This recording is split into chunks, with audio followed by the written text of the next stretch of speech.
Welcome. This is Forrest over at XTRM Legacy Creators. Really appreciate you for swinging by today. Challenges. It looks like my guest had challenges getting on, had some technical difficulties. So we'll have to do a retry for next week. So absolutely excited.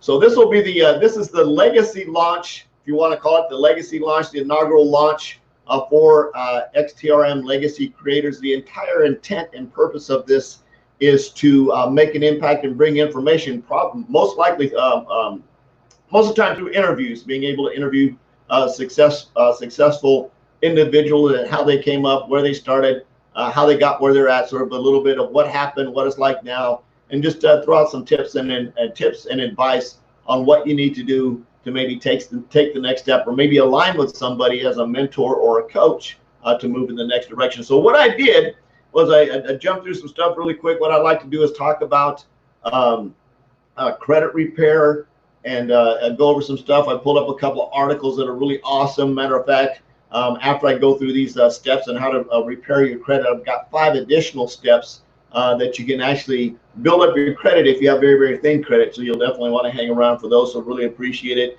So if you're challenged, if you're at a point in your life and you're struggling with how do I fix my credit? What do I need to do to establish credit? What if my credit is really horrible right now? Hopefully some of these tips will help you get in that direction, because what we know as a society, what we know as a people, what we know in our generation, that is very important. One is, if we have bad credit, it makes it really hard for us to get to a good spot. So I'm going to talk about this. And again, Legacy Creators is not just about credit repair. This is just one of the topics. I brought it up, but it's very important to us as a people to make sure that our credit gets better. Is it going to happen overnight? No, it's going to happen with discipline. It's going to happen with coaching. It's going to happen with plugging into training. So what we do is we'll probably talk about this a lot, because it's very important. We'll talk about maybe giving some suggestions. And inside the group, if you're inside the group, we'll talk about, just have some conversations about different things like that. So truly appreciate you coming by today. Truly appreciate you hanging out. Hey, Troy, thanks for swinging by. Really appreciate it. So check this out. I'm going to go over these tips here on how to repair your credit. Then I said, I have 5 additional tips. If you have thin credit, credit isn't very strong, maybe you need some tips on that, I've got 5 additional tips that will absolutely help you improve your credit, or get more credit, or work with the credit that you have from that standpoint. So let's jump into these. If you have any questions or comments, feel free to comment about if you have any questions about credit repair. I work in the automobile industry, and I've seen a lot, so I have a pretty decent background. I'm not a credit repair expert or anything like that, but I know what it's like to go from one place to another. I actually had to file bankruptcy at one time in my life, and went through that challenge primarily because I got in over my head and just got in over my head and took on too much debt and didn't have the right structure and right counseling. So had to go in and had to file bankruptcy, made a change there, came out of that, which was really nice. It was a short period of time, which is good. Sometimes you just need a readjustment. Came through that, was able to overcome that, was able to learn how to work on getting a better credit score, was willing to work on and learn and educate myself on how to establish a right kind of credit versus not. So let's jump into this. Just jump into this really quick. Let me move this up here. If I look over here, I'm reading my notes on my big screen telly over here. So how to improve your credit score. These 7 strategies will get you better credit. And if you want this article as well, I can send it to you in conjunction with the additional 5 tips. If you have thin credit, you need to improve your credit. Definitely shoot those, and we'll get everything over to you. Just shoot me a private message right after the live is over, and we'll definitely get that out to you. So number 1, review your credit reports. To improve your credit, it helps to know what you might be working in your favor and what might be working against you. So in this age, we know that there's a lot of people that get their credit stolen. You get your credit hacked. Matter of fact, I remember one of my customers back in the car sales day. She came in, her credit score was off the chain. She had really good credit. I mean, her credit score was really good. She sat down, she was going through the process of giving in the credit, but the underwriter wasn't able to approve her because her debt ratio was way too high. And she was sitting there insisting the fact that she had no debt. I mean, she had paid off the car. She said she paid off the car. She paid off her credit cards. And when we reviewed her credit, she found out that she owned a $500,000 home in Florida. She had 2 cars. She had several credit cards. She had a bunch of personal loans. And as a result of that, she hadn't checked her credit number. She found out that somebody actually stole her credit.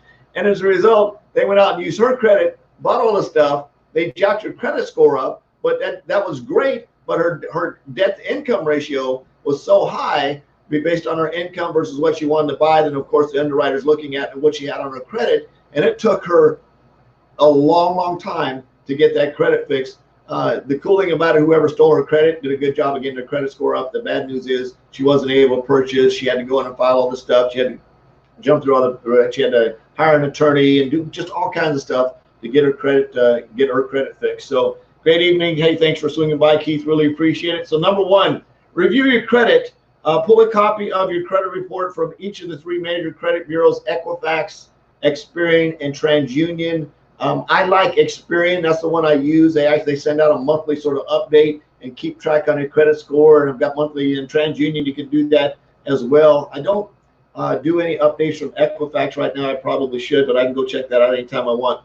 And just recommend that anytime that you apply for credit, that you go in and have and pull your credit bureau so you can just take a look at it, make sure there's not anything on there that's old that needs to come off. To see, you do that, you can do this free once a year through your official annual credit report site.com.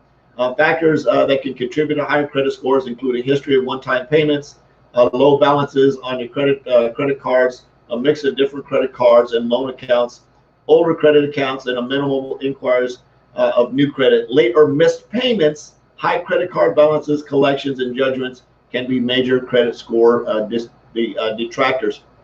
Get a handle on bill payments. FICO scores are used by more than 90% of lenders, and they're comprised of 5 different factors. Your payment history, which is 35%, credit usage, which is 30%, age of credit account, which is 15%. Excuse me, I feel like I just ate a cotton ball.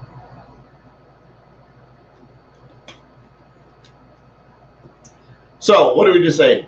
FICO scores are used by more than 90% of lenders, and then they're composed of 5 distinct factors. Payment history, 35%, credit usage, 30%, age of credit accounts, 15%, credit mix, 10%, and new credit inquiries, 10%. As you can see, payment history has the most impact on your credit score. So it's very, very important that your payment history, and not just your current payments, but your overall payment history over time is very, very good. And the longer your payment history is gooderific, the better. So I'm going to skip down to the next one. Number 3. So that was number 2. So number 1 was review your credit reports. Number 2 is get a handle on bill payments. Make sure you're paying your stuff on time. Creating a filing system, either paper or digital, for keeping track of monthly bills. Google Docs is always a good one to use. You'll see me, I recommend Google Docs for everything, right? Number 3, aim for 30% credit utilization or less. So basically that, now watch this. This is so freaking awesome. If you know this, especially when it comes to getting your car, I'm going to say a couple things. 1, 30% credit usage. So you look at your credit limit. Say you have a $10,000 credit limit on your credit card, right? Means that 30% would be $3,000. So understanding basic math helps too. So whatever your credit limit is, set on your card, will help reduce that. Now, the cool thing about this, sometimes you may get a request or an email from one of your credit card companies that say they want to increase your credit limit. Go ahead and take the credit increase. Go ahead and take the credit increase, because guess what that does? That reduces the percentage of credit utilization between what you owe on the card and what's available, which helps your credit score go up. Cha-ching. Getting a car, buying a vehicle. If you buy a $20,000 vehicle and you go to the dealership and you get a loan and you just purchase it on a regular, 48, 60 months, 72 months, 84 months, God forbid you go that long. But typically the best car loan is probably about 48 months if you're going to do that. Getting a car loan and creating wealth, that's a whole nother thing that we'll talk about. But one of the best ways to reduce your credit utilization on a car loan is to get a lease. If you look at what wealthy people do two things when they buy a vehicle. The majority of them will lease them because they can put, and it's a whole nother training about leasing vehicles and doing against your business and all that kind of stuff. And we'll have to talk about that more in depth in terms of how to purchase a vehicle and get it in your name and use it as a tax benefit for your business that you have, especially if you're a business owner, network marketer, any kind of people like that. Having a leased vehicle can be an absolute asset to the income side of reducing the number of taxes you pay. It can also, in terms of your credit score, watch this, in terms of your credit score. So when you lease a vehicle, instead of your credit report showing that you have $20,000 in debt on that new loan and you're taking a while to pay that off, you've got a shorter term loan, 36 months, and you have a lower reduction in debt, because when you lease the vehicle, they're not putting $20,000 on there. They're only putting the amount of the payments that you lease the vehicle for. They're taking off they're taking off the residual value at the end. So let's say your lease payments come up to $11,000 or whatever that might be. So the percentage of that. So your debt on your credit report is less when you lease a vehicle, right, than it is when you purchase a vehicle. So your debt ratio, your debt to income ratio is lower, and your credit utilization is lower. So make sure that you understand how that works as well. And again, if you want the 5 additional tips on how to improve your credit score, if you've got skinny credit, shoot me a private message. I'll get that off to you. So number 4, limit your request for new credit and hard inquiries. So here's a thing too, and I like talking about cars because that's probably one of the most number one purchase things where people have issues with getting credit because their credit score is jacked. And I'm going to say this: stay away from Credit Karma, because Credit Karma, and I don't know what they do with credit, but they give you bad information. That's just what I've seen. If you want to check your credit score, go directly to the repositories. Go directly to Equifax, Experian, and TransUnion. Credit Karma, for some reason, has a tendency to report credit scores a lot higher than what they really are. So I'm not sure what they're doing or how they're doing that, if it's a marketing deal, if it's something to make people feel good, but I would just stay away from Credit Karma. That's my personal opinion. It's totally up to you. Find another way to check your credit and stay on top of that stuff. So number 4, limit your request for new credit and hard inquiries. There can be 2 types of inquiries on your credit history, often referred to as hard and soft. A typical soft inquiry might include checking your own credit, giving a potential employer permission to check your credit, checks done by financial institutions with which you already do business, and credit card companies that check your file to determine if they want to send you pre-approved credit offers, which we just talked about earlier. Soft inquiries will not affect your credit score. Hard inquiries, however, can affect your credit score adversely from anywhere from a few months to 2 years. Hard inquiries occur when you apply for a new credit card, mortgage, and auto loan, or some other forms of credit. The occasional hard inquiry is unlikely to have much effect, right? But many of them in a short period of time can damage credit. So here's a tip: if you're going to go out and buy a car, right? So if you're, we'll talk about mortgage and cars here in just a second. If you're going to go out and buy a car, you can go to multiple dealerships in a certain amount of time. I think it's 13 days, a 13-day time period.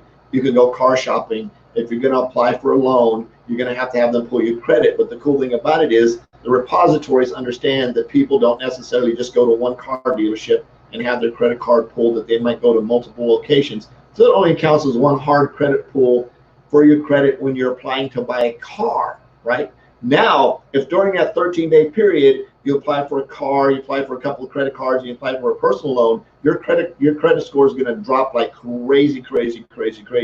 So my suggestion, if you're car shopping, don't do any kind of other inquiries. Don't do any credit card inquiries or personal loan inquiries. Give yourself some space, maybe at least 6 months before you do any other kind of other credit, before you buy a car. That way your credit score is sort of nominal. That way you can go to multiple dealerships and shop around. And again, you're only going to get one hard credit pull.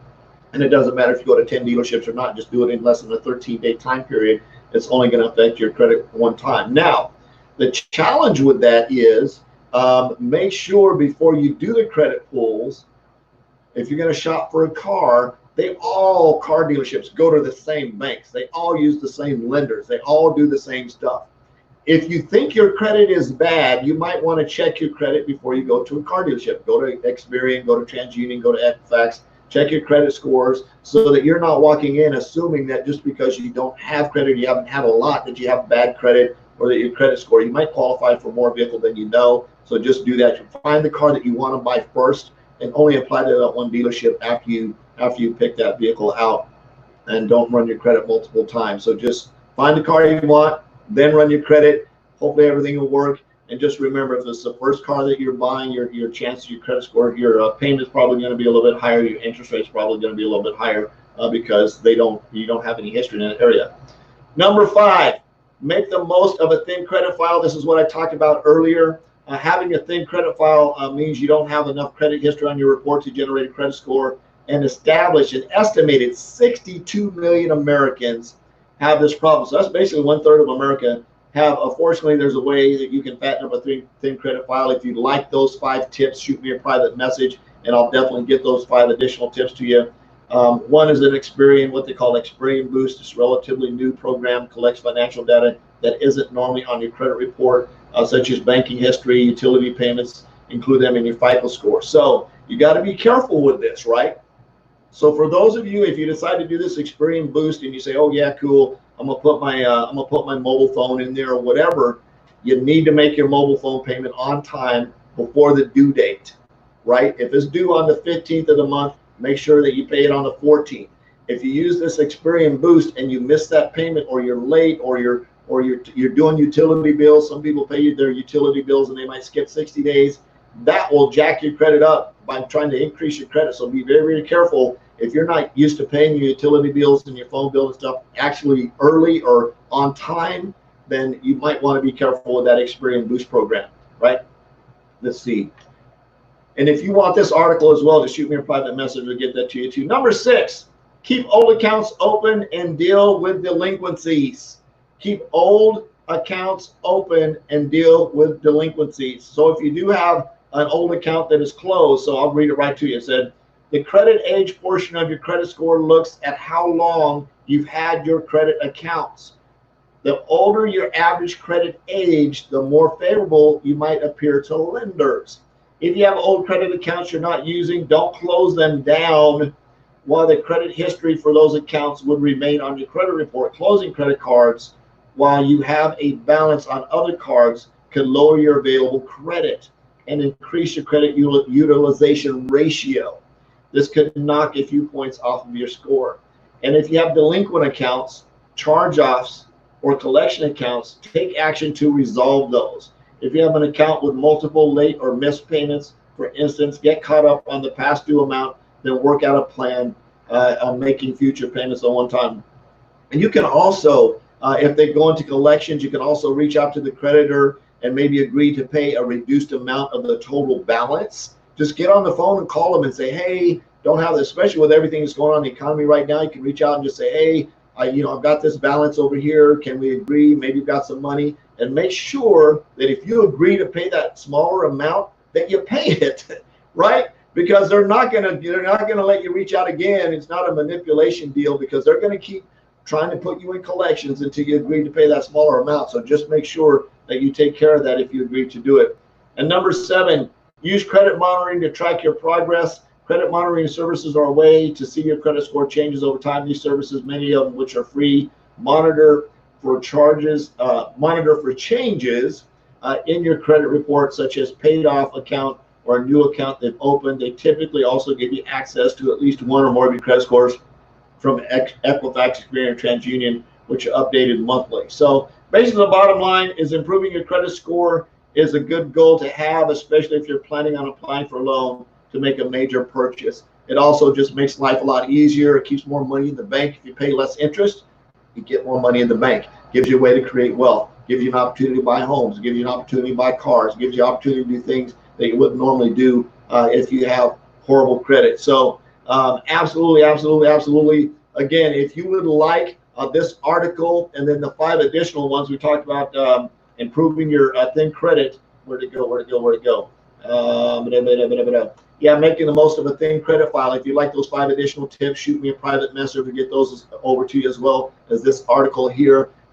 Feel free. Appreciate you for swinging by. Appreciate you for hanging out. I promise next week we will have a guest here live. If I need to go grab somebody off the street and pull them in here and get them on camera so they can interview, because I don't want it to be just about me. but I absolutely want to provide some valuable information from secondary sources, especially successful Black Americans that have brought their that have climbed up from the bottom and worked their way to the top, of overcome challenges, and have some absolutely awesome advice on creating wealth, running businesses, and being entrepreneurs, and doing all that stuff and creating financial wealth. This is Forrest out in St. Louis. I love you. Jesus loves you. There's absolutely nothing you can do about it. With On a Mission to have no more empty refrigerators.